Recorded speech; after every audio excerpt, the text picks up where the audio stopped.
प्यारे बच्चों, good morning. जब जगो तभी सवेरा। कैसे हैं आप लोग? उम्मीद करता हूं स्वस्थ होंगे, मस्त होंगे और खूब मन लगा के पढ़ाई करते होंगे। हम लोग कर रहे थे chapter 4 linear equation in two variable, यानी दो चरों वाले रैखिक समीकरण। इसमें आज हम लोग graph of linear equation in two variable, यानी दो चरों वाले रैखिक समीकरण के आलेख यानी उनका ग्राफीय निरूपण कैसे होता है, उसी पर आधारित जो भी प्रॉब्लम है, उन प्रॉब्लम्स को आज हम लोग करने जा रहे हैं एक्सरसाइज 4.3। तो आइए देखते हैं। एक्सरसाइज 4.3 के फर्स्ट क्वेश्चन में दिया जा रहा है, draw the graph of each of the following linear equations in two variable, यानी दो चरों वाले निम्नलिखित समीकरणों में से प्रत्येक का आलेख खींचिए। फर्स्ट पार्ट में जो इक्वेशन दिया जा रहा है वो दिया जा रहा है x plus y equal to 4। तो सपोज अगर y की वैल्यू हम लोग निकालना चाहें तो क्या करेंगे, x को इक्वल साइड चेंज करेंगे, और चूंकि x यहाँ पर पॉजिटिव है, प्लस में है, जब इक्वल साइड चेंज करेगा तो माइनस में हो जाएगा। It means y equal to 4 minus x। अब इसमें क्या करते हैं, हम लोग x की कोई वैल्यू एज्यूम करते हैं, मानते हैं, और फिर उसे इस इक्वेशन में रखते हैं, तो देखते हैं उसी के अकॉर्डिंग y की क्या वैल्यू आ रही। जैसे अगर मान लें सपोज हम x इक्वल टू 0 मान लें, तो इक्वेशन दिया जा रहा है कि y equal to 4 minus x. तो x के स्थान पर अगर 4 माइनस 0 कर देंगे तो y इक्वल टू क्या हो जाएगा, y इक्वल टू 4। यानी x इक्वल टू अगर हम लोग 0 रखते हैं तो y की वैल्यू क्या आएगी, 4। ऐसे ही अगर x की वैल्यू हम लोग 1 मानते हैं तो y इक्वल टू क्या हो जाएगा, 4 माइनस 1 यानी 3, y इक्वल टू 3। जब x की वैल्यू हम लोग 1 मानते हैं तो y की वैल्यू क्या आती है, 3। ऐसे ही अगर x की वैल्यू हम लोग 2 माने तो y इक्वल टू 4 माइनस 2 हो जाएगा, और 4 माइनस 2 करेंगे तो यानी y की वैल्यू क्या हो जाएगी, 2। यानी x equal to 2 then y equal to 2। ऐसे ही अगर x की वैल्यू हम लोग 3 मान लें तो y इक्वल टू 4 माइनस 3 हो जाएगा, और 4 माइनस 3 हो गया तो y की वैल्यू क्या आ गई, 1। यानी if x equal to 3 then y equal to 1। तो अब इस आधार पर हम लोग इसके ग्राफ का निरूपण करना चाहें तो मान लीजिए ये ग्राफ x एक्सिस है, ये y एक्सिस है। इसमें हमने 1 2 3 4 ऐसे डिवीजन किए, 1 2 3 4, ठीक ना। अब x equal to 0 then y equal to 4, तो यानी यह पॉइंट क्या होगा, यह 0 और 4 का हो जाएगा। ऐसे ही x equal to 1 then y equal to 3, अगर x इक्वल टू 1 मान लें, ठीक ना, तो ये y इक्वल टू क्या हो गया, 3। तो यह पॉइंट जो है वो 1 और 3 का है। If x equal to 2 then y equal to 2, यानी 2 के सामने ये और इस 2 के सामने ये, तो ये 2 2 का पॉइंट हो गया। और ऐसे ही x इक्वल टू 3 1 2 3, तो y इक्वल टू 1, तो यानी ये 3 1 का पॉइंट हो गया। अब क्या करेंगे, इसी को हम लोग एक रेखा द्वारा मिला देते हैं, ठीक ना। तो इस तरीके से दिए गए equation x plus y equal to 4 को पहले हम लोगों ने क्या किया, उसे x या y के टर्म में रिप्रेजेंट किया, और फिर उसके बाद x या y किसी भी वेरिएबल्स की वैल्यू को हम लोगों ने एज्यूम किया। एज्यूम करके उस इक्वेशन में जब रखते हैं तो उसके ये सोल्यूशंस मिले। इन चारों सोल्यूशंस के आधार पर उनके हमने कोऑर्डिनेट पॉइंट्स निकाले, और उन कोऑर्डिनेट पॉइंट्स के आधार पर हमने उनका ग्राफिकल रिप्रेजेंटेशन किया, ठीक। अब देखते हैं इसके पार्ट सेकेंड में। इक्वेशन दिया जा रहा है x minus y equal to 2, तो x equal to y minus में है, जब इक्वल साइड चेंज करेगा तो प्लस में हो जाएगा, यानी x equal to 2 plus y हो गया। अब इसी तरीके से इसमें हम लोग क्या करते हैं, y की वैल्यू को एज्यूम करते हैं। सपोज y इक्वल टू 0 रख दें तो क्या हो जाएगा, x इक्वल टू 2 प्लस 0, यानी x की वैल्यू क्या आएगी, 2, यानी y की वैल्यू 0 होगी तो x की वैल्यू 2। ऐसे ही अगर y इक्वल टू हम लोग 1 पुट कर दें, ठीक ना, तो ये हो जाएगा 2 प्लस 1 यानी 3, x की वैल्यू 3 आ जाएगी। ऐसे ही y के स्थान पर यदि हम लोग 2 रख दें तो ये 2 2 4 हो जाएगा, तो यानी x की वैल्यू क्या आ जाएगी 4, y इक्वल टू 2 होगा तो x इक्वल टू 4। और ऐसे ही अगर y की वैल्यू हम लोग 3 पुट कर दें तो ये 2 प्लस 3 इक्वल टू क्या हो जाएगा 5, यानी x की वैल्यू 5। तो इस आधार पर x और y की ये जो कोऑर्डिनेट पॉइंट्स मिले, इनके आधार पर हम ग्राफ रिप्रेजेंट कर सकते हैं, निरूपित कर सकते हैं। तो देखिए x equal to 2 then y equal to 0, x equal to 2 और y इक्वल टू 0। यहां पर y की वैल्यू क्या होगी, यहां पर y की वैल्यू 0 होगी, तो यानी यह पॉइंट जो होगा वो 2 0 का होगा। ऐसे ही x इक्वल टू 3 और y इक्वल टू 1, तो ये x इक्वल टू 3 और y इक्वल टू 1, ये 3 और 1 का पॉइंट हो जाएगा। ऐसे ही 4 और 2 का पॉइंट क्या हो जाएगा, 4 और 2 का पॉइंट ये हो गया, और 5 और 3 का पॉइंट ये हो गया। अब इस तरीके से हम लोग क्या करते हैं, इसको एक लाइन के द्वारा मिला देते हैं सारे पॉइंट्स को। देखिए यही इसका ग्राफिकल रिप्रेजेंटेशन भी हो गया। तो इस तरीके से दिए हुए इक्वेशंस को हम लोग पहले जो है उनके सोल्यूशन निकालते हैं, सोल्यूशन के आधार पर उनके कोऑर्डिनेट पॉइंट्स निकलते हैं, और उन कोऑर्डिनेट पॉइंट्स के आधार पर हम लोग क्या करते हैं, उनका ग्राफिकल रिप्रेजेंटेशन कर सकते हैं। अब आइए इसी तरीके से देखते हैं इसके थर्ड पार्ट को। पार्ट थर्ड में दिया जा रहा है equation y equal to 3x। आइए इसे देखने के लिए पहले इसे साफ कर लेते हैं। तो it means y equal to 3x दिया जा रहा है, तो x की वैल्यू को हम पुट कर सकते हैं। सपोज अगर x इक्वल टू हम 0 पुट करते हैं तो इक्वेशन क्या हो जाएगा, y इक्वल टू 3 इंटू 0, तो यानी y इक्वल टू क्या हो जाएगा 0, यानी x की वैल्यू 0 होगी तो y की वैल्यू क्या हो जाएगी 0। ऐसे ही अगर x इक्वल टू हम 2 पुट करें तो y इक्वल टू क्या हो जाएगा 3 इंटू 2, यानी y इक्वल टू क्या हो गया 6, यानी x इक्वल टू 2 पुट करेंगे तो y इक्वल टू 6 आएगा। और ऐसे ही अगर x इक्वल टू, देखिए दूसरी इंपॉर्टेंट बात यह है कि चूंकि आप देखिए x की वैल्यू 2 पुट करते हैं तो y की वैल्यू 6 आ रही है, तो ग्राफ में अगर मान लो ये वैल्यू और बड़ी हो जाए, 15 हो जाए या 30 हो जाए, तो ग्राफ में रिप्रेजेंटेशन में दिक्कत होगी, चूंकि पता लगा x की वैल्यू कम है और y की वैल्यू ज्यादा है। तो इसलिए ये चीजें ना हो पाए, हम x की वैल्यू जो है माइनस लेते हैं, नेगेटिव में लेते हैं। मान लो सपोज हमने -1 लिया, और -1 को अगर हम इस इक्वेशन में पुट करते हैं तो ये क्या हो गया 3 इंटू -1 इक्वल टू -3, यानी x equal to -1 then y equal to 3। तो इस आधार पर हम लोग ग्राफ पेपर पर इसके पॉइंट्स को देख लेते हैं, यानी x equal to 0 then y equal to 0, तो ये पॉइंट क्या हो जाएगा, ये पॉइंट 0 0 का हो गया, where both variables are value are 0। और उसके बाद x इक्वल टू 2, तो x इक्वल टू क्या 2, तो y इक्वल टू 6, ये पॉइंट हो गया। और इसके बाद फिर x इक्वल टू -1, यानी x की वैल्यू इधर -1 हो गई, ये वैल्यू क्या है, ये -1 है, तो y इक्वल टू -3। तो ये पॉइंट्स आ गए इसके, इन पॉइंट्स को हम लोग मिला लेते हैं।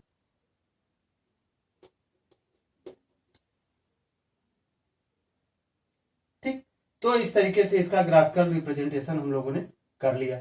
अब इसके बाद देखते हैं इसके फोर्थ पार्ट में जो इक्वेशन दिया जा रहा है, 3 equal to 2x plus Y.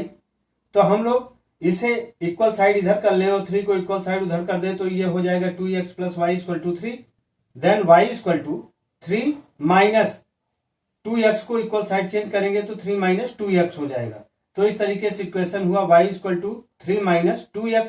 Suppose x equal to अगर हम लोग 0 वैल्यू पुट करें और इस इक्वेशन में रखें तो ये क्या हो जाएगा, ये हो जाएगा y equal to 3 minus 2 into 0, तो ये वैल्यू 0 हो गई, यानी y इक्वल टू 3।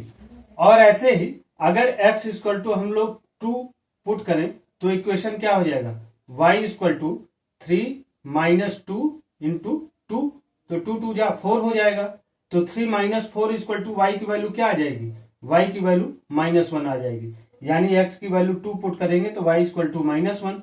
और ऐसे ही तो x की वैल्यू जब हम लोग 3 पुट करेंगे तो इक्वेशन क्या हो जाएगा, y equal to 3 minus 2 into क्या हो जाएगा 3, तो ये 3 2 जा क्या हो गया 6, यानी 3 माइनस 6, तो y की वैल्यू क्या आ जाएगी, y की वैल्यू आ जाएगी -3, यानी x equal to 3 value put करेंगे तो y इक्वल टू -3। तो इस तरीके से x और y के ये कोऑर्डिनेट पॉइंट्स मिले, x equal to 0 then y equal to 3, यानी x की वैल्यू 0 होगी तो y की वैल्यू क्या हो जाएगी 3। तो ये पॉइंट क्या हो गया, ये 0 और 3 का पॉइंट हो गया। फिर x इक्वल टू 2 तो y इक्वल टू -1, तो x इक्वल टू 2 कहां पर होगा, x इक्वल टू 2 तो y इक्वल टू -1, ये y की वैल्यू -1, और ऐसे ही x इक्वल टू 3 और y इक्वल टू क्या हो जाएगा -3। तो इसके कोऑर्डिनेट पॉइंट्स जो हमें मिले हैं उनको हम लोग एक लाइन द्वारा मिला देते हैं।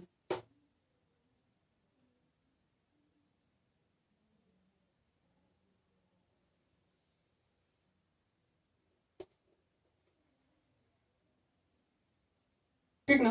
तो इस तरीके से क्वेश्चन नंबर 1 को हम लोग इस तरीके से करके उसके ग्राफिकल रिप्रेजेंटेशन को कर सकते हैं। अब आइए देखते हैं क्वेश्चन नंबर 2। क्वेश्चन नंबर 2 में दिया जा रहा है, give the equations of two lines passing through 2 and 14, how many more such lines are there and why. यानी बिंदु 2 और 14 से होकर जाने वाली दो रेखाओं के समीकरण लिखिए, इस प्रकार की और कितनी रेखाएं हो सकती हैं और क्यों। तो यानी point 2 and 14 the equation of two lines passing through, बिंदु 2 और 14 से होकर जाने वाली रेखाओं के समीकरण कैसे निकाले जाएंगे। देखिए चूंकि यहां 2 क्या है, वो x की वैल्यू है, it means x equal to 2 and y equal to 14। यानी अगर हम लोग x प्लस वाई निकालते हैं तो 2 प्लस 14 कितना हो जाएगा 16, ठीक ना। और अगर x माइनस वाई निकालते हैं तो ये क्या हो जाएगा 2 माइनस 14 यानी -12। तो ये इक्वेशन 1 हो गया और ये इक्वेशन 2 हो गया। हम लोग क्या करते हैं, एडिंग इक्वेशन 1 एंड इक्वेशन 2। अगर इक्वेशन 1 और 2 को हम लोग ऐड करते हैं तो क्या हो जाएगा, ये x और x क्या हो गया 2x, और ये प्लस माइनस y जो है ये कैंसिल हो जाएगा। फिर इधर 16 माइनस 12, तो यानी कि कितना हो जाएगा, ये हो गया 4। तो इस तरीके से x इक्वल टू क्या आ गया 4/2 यानी 2। तो x की वैल्यू 2 वो आ गई। और यही x की वैल्यू अगर हम लोग किसी भी इक्वेशन 1 या 2 में पुट करें, मान लीजिए suppose putting x equal to 2 in equation 1, अगर 1 में हम लोग x इक्वल टू 2 पुट करते हैं तो क्या हो जाएगा 2 plus y equal to 16, then y equal to क्या हो जाएगा 2 जो है इक्वल साइड चेंज करेगा तो ये हो गया 16 minus 2, then y equal to क्या हो गया, y इक्वल टू हो गया 14। तो यानी x इक्वल टू 2 और y इक्वल टू 14, ये वैल्यू हम लोगों ने इक्वेशन बनाया और इक्वेशन को सॉल्व किया। तो इसके कहने का मतलब यह हुआ कि 2 और 14 से होकर जाने वाली रेखाओं के समीकरण क्या हो सकते हैं। एक तो ये हो सकता है x plus y equal to 16, और दूसरा इक्वेशन हो सकता है x minus y equal to -12। तो इसे इस तरीके से हम लोग सॉल्व कर सकते हैं। तो इस तरीके से 2 और 14 से होकर जाने वाली अपरिमित रूप से अनेक रेखाएं हो सकती हैं। क्यों? क्योंकि x और y की वैल्यू अगर हम कुछ और भी पुट करेंगे तो उस हिसाब से उसका हल जो है अलग अलग कोऑर्डिनेट पॉइंट्स आते जाएंगे। तो यहां पर कहने का अर्थ ये हुआ कि यहां पर अपरिमित रूप से अनेक रेखाएं मिलेंगी। क्योंकि यह लीनियर इक्वेशन इन 2 वेरिएबल है, यानी 2 चरों वाले रैखिक समीकरण है, तो इनमें अपरिमित रूप से अनेक हल होते हैं। तो यानी इसके अतिरिक्त अपरिमित रूप से अनेक रेखाएं हो सकती हैं। अब आइए देखते हैं क्वेश्चन नंबर 3। क्वेश्चन नंबर 3 में दिया जा रहा है, if the point 3 and 4 lies on a graph of a equation 3y equal to ax plus 7, find the value of a। यानी यदि बिंदु 3 और 4 समीकरण 3y equal to ax plus 7 के आलेख पर स्थित है तो a का मान ज्ञात कीजिए। इक्वेशन क्या दे रहे हैं, 3y equal to ax plus 7। The point 3 and 4 lies on the graph of equation 3y equal to ax plus 7। यानी बिंदु 3 और 4 समीकरण 3y equal to ax plus 7 के आलेख पर स्थित है। तो x इक्वल टू क्या होगा 3 एंड y इक्वल टू 4। तो क्या करते हैं, इस वैल्यू को हम लोग इक्वेशन में रखते हैं। Putting x equal to 3 and y equal to 4 in equation. Equation क्या है, 3y equal to ax plus 7। तो y की वैल्यू क्या है 4 है, तो ये हो गया 3 into 4 is equal to a into x क्या है 3 है, a इंटू 3 प्लस 7। तो ये क्या हो गया 4 3 जा 12 और ये हुआ 3a प्लस 7। तो इस तरीके से इसे हम लोग लिख सकते हैं 3a प्लस 7 इक्वल टू 12, ठीक ना। तो ये हुआ 3a प्लस 7 इक्वल टू 12। तो 7 इधर प्लस में है, इसे इक्वल साइड चेंज करेंगे तो माइनस में हो जाएगा। तो 3a इक्वल टू क्या हुआ 3a इक्वल टू 12 माइनस 7। तो a इक्वल टू क्या हो जाएगा, ये हुआ 5 और बाई 3, a को इधर किया तो a की वैल्यू क्या आ गई 5/3। हमें यही निकालना था, a का मान निकालना था, तो a का मान आया 5/3। तो इस क्वेश्चन को इस तरीके हम लगा सकते हैं।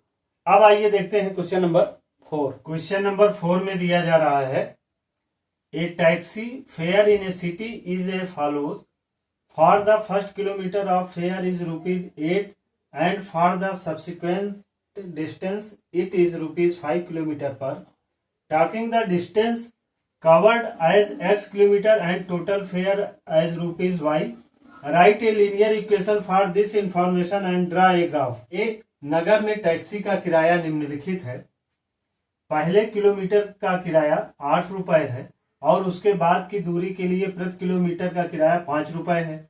यदि तय की गई दूरी x किलोमीटर हो और कुल किराया ₹y हो तो इसका एक रैखिक समीकरण लिखिए और उसका आलेख खींचिए। तो यानी इसमें दिया जा रहा है the distance covered x kilometre, यानी टोटल दूरी जो है कवर की जा रही है वो कितना x किलोमीटर। सपोज मैं ये मानूं कि ये पॉइंट A है और ये पॉइंट B है, ठीक ना। तो A और B के बीच की डिस्टेंस जो है वो कितने किलोमीटर की है, वो x किलोमीटर की है। इसमें यह बताया जा रहा है कि इस डिस्टेंस में 1 किलोमीटर की डिस्टेंस पर, यानी 1 किलोमीटर का किराया कितना है, वो ₹8 है। और इसके बाद दूसरे किलोमीटर का किराया वो ₹5। ऐसे ही तीसरे किलोमीटर का किराया वो भी ₹5। फिर ऐसे ही अगले किलोमीटर का किराया ₹5। तो टोटल डिस्टेंस वो x किलोमीटर तय करता है और पहले किलोमीटर का किराया ₹8 है और उसके बाद प्रति किलोमीटर ₹5 किराए के हिसाब से उसका रैखिक समीकरण बनाना है। तो यानी the distance covered, total distance वो x किलोमीटर तय करता है और टोटल फेयर यानी कुल किराया कितना है ₹y है। तो इस आधार पर मान लीजिए यह डिस्टेंस A से B तक की दूरी जो है वो x किलोमीटर है। तो पहले किलोमीटर को माइनस करोगे तो क्या हो जाएगा, यानी x माइनस 1, ठीक ना। और उसके बाद पर किलोमीटर के हिसाब से किराया क्या ₹5, तो यानी x माइनस 1 इंटू 5। तो इस तरीके से फेयर ऑफ फर्स्ट किलोमीटर ₹8, यानी प्रथम किलोमीटर का किराया ₹8। Fair of x minus 1 kilometre, यानी x माइनस 1 किलोमीटर का किराया होगा x minus 1 into 5। According question, जैसा कि प्रश्न में दिया जा रहा है कि ₹y जो है टोटल दूरी का किराया है। तो यानी ये इक्वेशन हो गया, प्रथम किलोमीटर का किराया ₹8 और प्रथम किलोमीटर के बाद टोटल डिस्टेंस क्या हो गई x माइनस 1। चूंकि x किलोमीटर टोटल दूरी है तो 1 किलोमीटर, पहले किलोमीटर जो ₹8 के किराए वाला था उसको माइनस किया और उसके बाद फिर ये x माइनस 1 इक्वल इंटू 5 हो जाएगा। तो 5 को जब x से मल्टीप्लाई कराएंगे तो 5x और माइनस 5 1 जा 5। तो ये आया y equal to 8 plus 5x minus 5। अब 8 पॉजिटिव है और 5 निगेटिव है, तो 8 से -5 को माइनस करेंगे तो ये क्या हो गया 5x प्लस 3, यानी y equal to 5x plus 3। y को इक्वल साइड चेंज करेंगे तो ये हो गया 5x minus y plus 3 equal to 0। तो यानी अल्टीमेट हमारा जो इक्वेशन आया, लीनियर इक्वेशन आया, वो क्या आया, वो इक्वेशन आया y equal to 5x plus 3। इस इक्वेशन में y equal to 5x plus 3 में अगर हम लोग x की वैल्यू 0 मान लें तो x के स्थान पर अगर 0 रखते हैं तो 5 0 जा 0 हो जाएगा, यानी y इक्वल टू 3। जब x की वैल्यू 0 रखेंगे तो y इक्वल टू क्या हो जाएगा 3। और ऐसे ही x के स्थान पर अगर -1 रखेंगे तो ये -5 हो जाएगा, और प्लस 3 तो क्या आया -2, यानी x इक्वल टू -1 तो y इक्वल टू -2। और ऐसे ही x के स्थान पर अगर हम 1 रखते हैं तो 5 1 जा 5 और 5 प्लस 3 इक्वल टू 8, यानी x इक्वल टू 1 पे y इक्वल टू 8। तो इसका हम लोग ग्राफ बना लेते हैं। ये x एक्सिस y एक्सिस, पहला 0 और 3, यानी जब x की वैल्यू 0 है तो y की वैल्यू क्या है 3, तो यानी यह पॉइंट क्या है, ये 0 3 का है। और जब x की वैल्यू -1 है, x की वैल्यू यहाँ पर 0 है, इसके पीछे जाएंगे तो ये -1 हो जाएगा। तो यानी अगर x की वैल्यू -1 है तो y की वैल्यू क्या आ रही -2, तो यानी -1 और -2 का पॉइंट ये हो गया। और इसके बाद जब x इक्वल टू 1 होता है तो y इक्वल टू क्या हो जाता है 8। तो अब इसे हम लोग मिला लेते हैं। तो इस तरीके से यह जो लाइन बनी, यह जो रेखा बनी, इसका इक्वेशन क्या होगा, इसका इक्वेशन होगा 5x plus 3 minus y equal to 0। तो इस लाइन का जो इक्वेशन बना वो ये बना।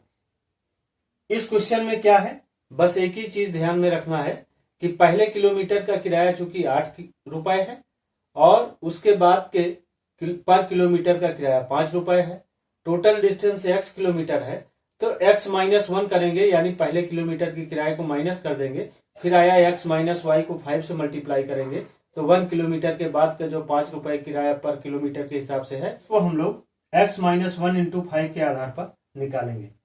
तो इस तरीके से इस क्वेश्चन को ऐसे सॉल्व करेंगे।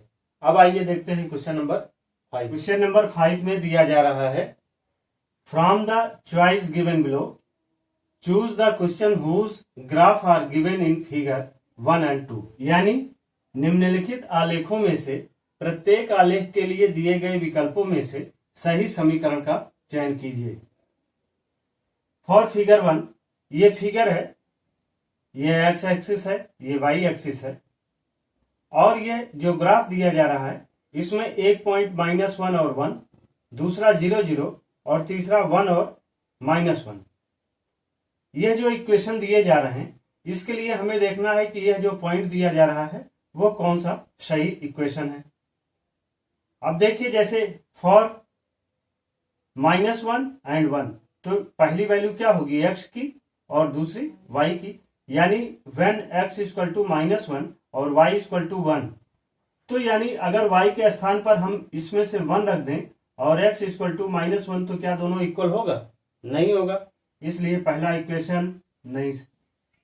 ऐसे ही दूसरा इक्वेशन देखते हैं, ये x plus y equal to 0, तो x की वैल्यू -1 और y की वैल्यू 1, तो -1 प्लस 1 इक्वल टू 0, यानी प्लस माइनस कैंसिल हो जाएगा, 0 आ जाएगा, ये तो सही है। फिर x और y के स्थान पर 0 0 पुट करते हैं तो 0 प्लस 0 इक्वल टू 0, ये भी सही है। और फिर x के स्थान पर 1 और y के स्थान पर -1 रखते हैं तो प्लस माइनस कैंसिल हो जाएगा तो 0 आएगा। इट मीन सेकेंड इक्वेशन जो x plus y equal to 0 है, वही the correct equation is x plus y equal to 0, यानी सेकेंड ऑप्शन जो है वो सही होगा। ऐसे ही सेकेंड फिगर में देखते हैं, इसमें इक्वेशन दिया जा रहा है कि y equal to x plus 2, y equal to x minus 2, y equal to minus x plus 2, x plus 2y equal to 6। तो ये चारों इक्वेशन दिए गए हैं और इनके जो पॉइंट्स दिए जा रहे हैं, पहला पॉइंट तो -1 और 3, यानी x की वैल्यू -1 और y की वैल्यू 3, फिर 0 to यानी x की वैल्यू 0 और y की वैल्यू 2, और फिर 2 0 यानी x की वैल्यू 2 और y की वैल्यू 0। तो इस तरीके से देखिए y equal to x plus 2 है। अगर इसमें x की वैल्यू -1 रख दें और y की वैल्यू 3 रख दें, तो यहां पर अगर -1 होता है और +2 तो क्या हो जाएगा, 1 बचा, और y इक्वल टू 3, तो 3 इक्वल टू 1 होगा, नहीं होगा, इसलिए यह इक्वेशन नहीं सही है। फिर सेकंड इक्वेशन देखते हैं, y equal to x minus 2, तो y की वैल्यू अगर हम 3 रखें और x की वैल्यू -1, तो -1 और -2 -3 हो जाएगा, और ये 3, तो -3 क्या 3 के इक्वल होता है, नहीं होता, तो ये भी इक्वेशन नहीं सही है। ठीक, अब देखते हैं y equal to -x plus 2, तो x की वैल्यू -1 रखते हैं, तो ये माइनस माइनस क्या हो जाएगा, प्लस, तो यानी +1 + 2, तो क्या हो गया 3, और y equal to 3, 3 equal to 3, यानी यह इक्वेशन सही होगा। ऐसे ही 0 और 2, x इक्वल टू अगर 0 रख दें और y इक्वल टू 2, तो ये 0 हो जाएगा, तो यानी 2 इक्वल टू 2, इस पर भी सही है। और वैसे ही x इक्वल टू 2 रखें तो यानी -2 हो जाएगा, और y के स्थान पर 0 रख दें तो ये -2 और +2 0 हो जाएगा, कैंसिल हो जाएगी दोनों वैल्यू, y इक्वल टू 0। तो इस तरीके से करेक्ट आंसर इक्वेशन इज क्या होगा, थर्ड, यानी y equal to -x plus 2, यह इक्वेशन जो है वो सही है। तो इस तरीके से इसे सॉल्व कर सकते हैं। अब आइए देखते हैं क्वेश्चन नंबर 6। क्वेश्चन नंबर 6 में दिया जा रहा है, if the work done by a body on application of a constant force is directly proportional to the distance traveled by the body. Express this in the form of an equation in two variables and draw the graph of the same by taking the constant force as 5 unit. Also read from the graph the work done when the distance traveled by a body is first 2 unit, second 0 unit. यानी किसी भी अचर बल को जब लगाया जाता है तो वहां पर जो डिस्टेंस तय होती है वो क्या है, वो प्रोपोर्शनली, यानी y is proportionally related with x। Let the work done by the constant force, यानी कांस्टेंट फोर्स यदि y है, and the distance travelled by the body, यानी तय की गई दूरी x यूनिट है, तो y is directly proportional to x, यानी फोर्स बढ़ने पर क्या होगी, डिस्टेंस जो है बढ़ जाएगी। और कांस्टेंट फोर्स कितना दिया जा रहा है, 5 यूनिट। हम लोग जानते हैं work done equal to force into displacement, यानी कार्य बराबर बल गुणे विस्थापन। चूंकि वर्क कितना है, वो y यूनिट है, तो इसलिए वर्क डन y यूनिट, और फोर्स क्या है, 5 यूनिट, यानी 5 इंटू डिस्प्लेसमेंट x है, तो y इक्वल टू 5x, ये इक्वेशन मिला। अब इस इक्वेशन में यदि x की वैल्यू हम लोग 0 पुट करेंगे तो 5 0 जा 0, यानी y की वैल्यू भी 0 हो जाएगी। और ऐसे ही अगर x की वैल्यू हम लोग 1 पुट करते हैं तो 5 1 जा 5, यानी y की वैल्यू 5 आ जाएगी। तो इस आधार पर अगर हम ग्राफ बनाना चाहें तो ये x एक्सिस है और ये y एक्सिस है। इसमें जब हम लोग 0 0, यानी जहां पर x और y दोनों की वैल्यू 0 है, और फिर x की वैल्यू 1 हो तो y की वैल्यू क्या है, 5 है। तो ऐसे लाइन को मिलाते हुए जब हम लोग आगे बढ़ाते हैं, देखते हैं फर्स्ट में लेट a इक्वल टू 2 0, यानी x की वैल्यू जो है 2 है और y की वैल्यू 0 है। Through a draw a line parallel to OY की पैरेलल जब हम लोग एक लाइन ड्रा करते हैं तो देखते हैं to intersect the graph of equation y equal to 5x at b, यानी y equal to 5x equation के आधार पर जब हम लोग इस लाइन को देखते हैं, एक ग्राफ बनाते हैं, तो वो जो है पॉइंट B पर जो OY के पैरेलल हम लोग लाइन AB खींचा है वो इसे इंटरसेक्ट करता है।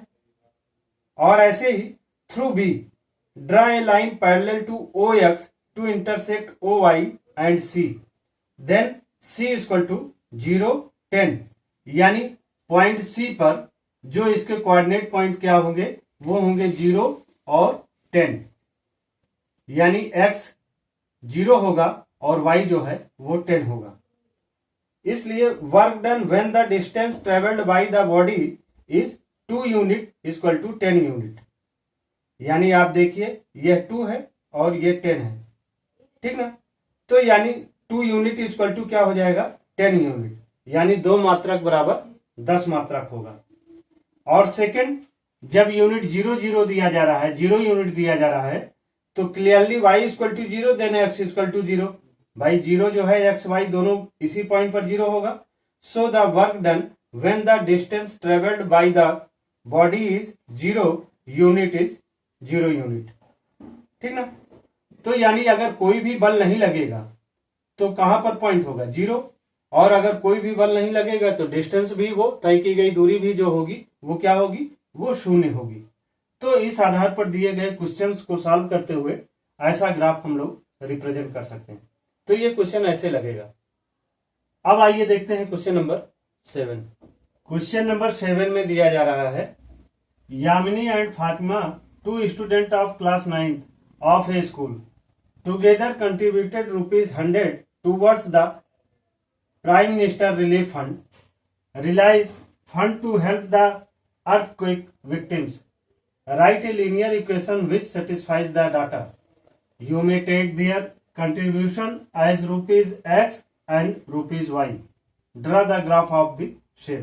यानी यामिनी और फातिमा ने प्रधानमंत्री राहत कोष में 100 रुपए का कंट्रीब्यूशन किया।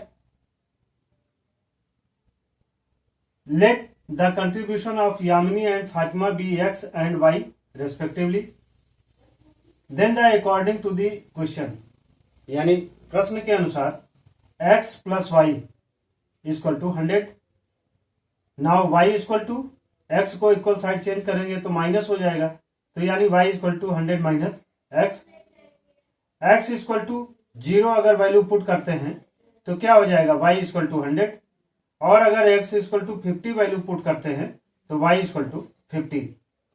Plot the point 0 100 and 50 50। तो ये x एक्सिस है, ये y एक्सिस है, ये ओरिजिन है, मूल बिंदु। अब इसमें ये पॉइंट्स y के हैं और ये पॉइंट्स x के हैं। 0 एंड 100 यानी x की वैल्यू 0 और y की वैल्यू 100, वो इस पॉइंट पे आएगा। और ऐसे ही 50 50 1 2 3 4 5, तो इस तरीके से यह पॉइंट 5 पे आया, यानी 50। 1 पॉइंट इक्वल टू 10 हम लोगों ने एज्यूम किया।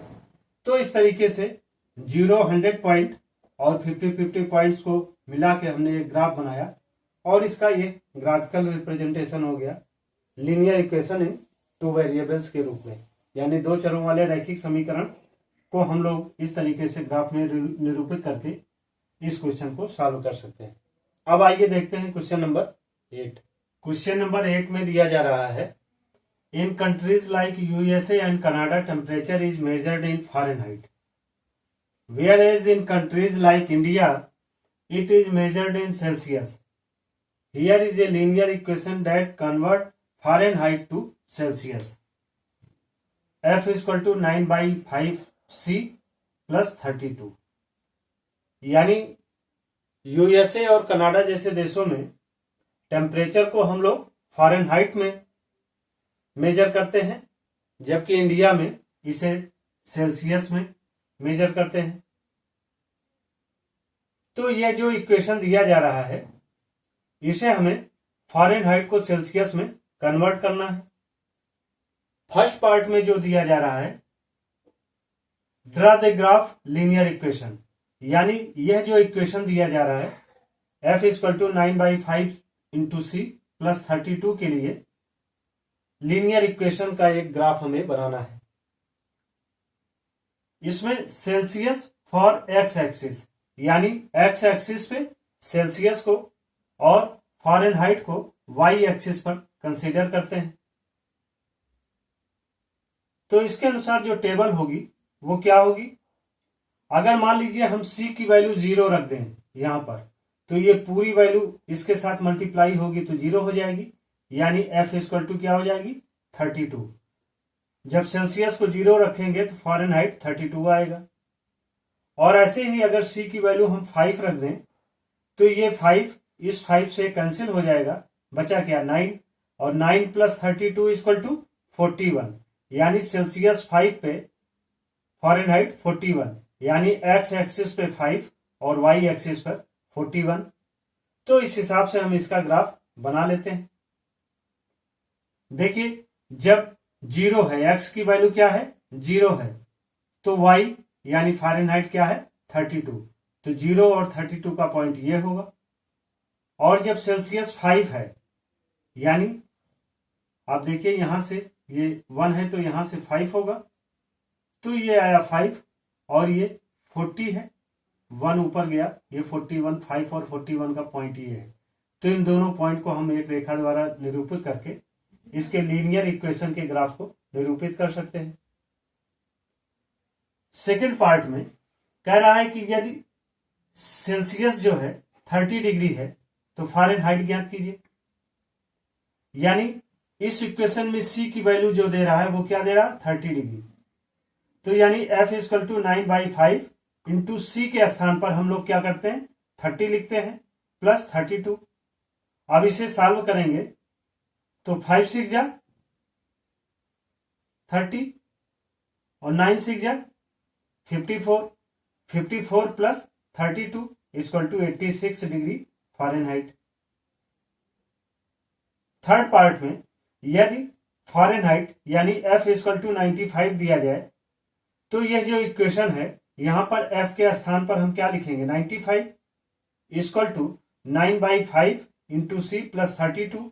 अब इसे सॉल्व कर लेते हैं, 32 को इक्वल साइड चेंज करेंगे तो माइनस 32 हो जाएगा, तो ये हुआ 95 माइनस 32 इक्वल टू 9/5 इंटू सी। तो 95 माइनस 32 करेंगे तो क्या आएगा 63, यानी 9/5 C equal to 63। Then C equal to ये 5 ऊपर चला जाएगा और 9 नीचे डिनोमिनेटर में आ जाएगा, तो ये हुआ 63 इंटू 5/9, तो 9 7 जा 63 और 7 इंटू 5 7 5 जा 35 डिग्री सेल्सियस आया। अब इसके बाद देखते हैं फोर्थ पार्ट, जिसमें दिया जा रहा है इफ C इक्वल टू 0, यानी सेल्सियस 0 डिग्री पर क्या होगा। तो फ़ारेनहाइट का ये जो फार्मूला है f इक्वल टू 9/5 इंटू सी, तो C के स्थान पर हम लोग 0 डिग्री रखते हैं प्लस 32, तो इस वैल्यू को जब 0 से मल्टीप्लाई कराएंगे तो 0 हो जाएगी, तो फ़ारेनहाइट कितना आया 32 डिग्री। अब इसी तरीके से सेल्सियस को 0 रखने के बजाय हम लोग फ़ारेनहाइट को 0 रखते हैं, तो यानी तो f के स्थान पर 0 रखते हैं, तो हुआ 9/5 इंटू सी प्लस 32। 9/5 सी को इक्वल साइड के इधर लेते हैं और 32 को उधर लेंगे तो ये माइनस 32 हो जाएगा। Then C equal to minus 32, 5 जो है न्यूमरेटर में हो जाएगा और 9 जो है डिनोमिनेटर में, ठीक ना। तो इस तरीके से मल्टीप्लाई कराएंगे तो आएगा माइनस 160/9, और जब इसे सॉल्व करेंगे तो सी की वैल्यू आएगी माइनस 17.8 डिग्री सेंटीग्रेड,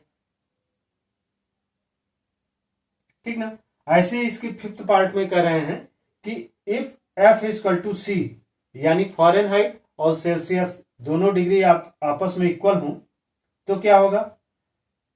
चूंकि f इक्वल टू 9/5 इंटू सी होता है, तो यानी c के स्थान पर हम f को पुट कर देते हैं प्लस 32। और फिर सेकेंड स्टेप में हम लोग क्या करते हैं कि 9/5 f को इक्वल साइड चेंज करेंगे, तो ये हुआ f minus 9/5 f equal to 32। 5 LCM लिया तो ये हुआ 5f माइनस 9f, तो ये हो गया -4/5f इक्वल टू 32।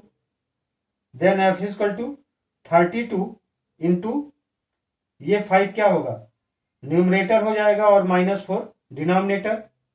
तो इस तरीके से इसको सॉल्व करेंगे तो 4 8 जा 32 और 8 5 जा 40, तो यानी ये -40 डिग्री फ़ारेनहाइट हुई। तो इस तरीके से इस क्वेश्चन को हम लोग लगा सकते हैं। इसी के साथ ही आपकी यह एक्सरसाइज 4.3 कंप्लीट हुई। आप इसे देखें, समझें, नोट्स कंप्लीट करें। Thank you. सब्सक्राइब करें हमारे यूट्यूब चैनल संतोष स्मार्ट क्लासेस को, बेल आइकन क्लिक करिए और ऑल पे सेलेक्ट करिए, और वीडियो पसंद आए तो लाइक करना मत भूलिएगा। Thank you.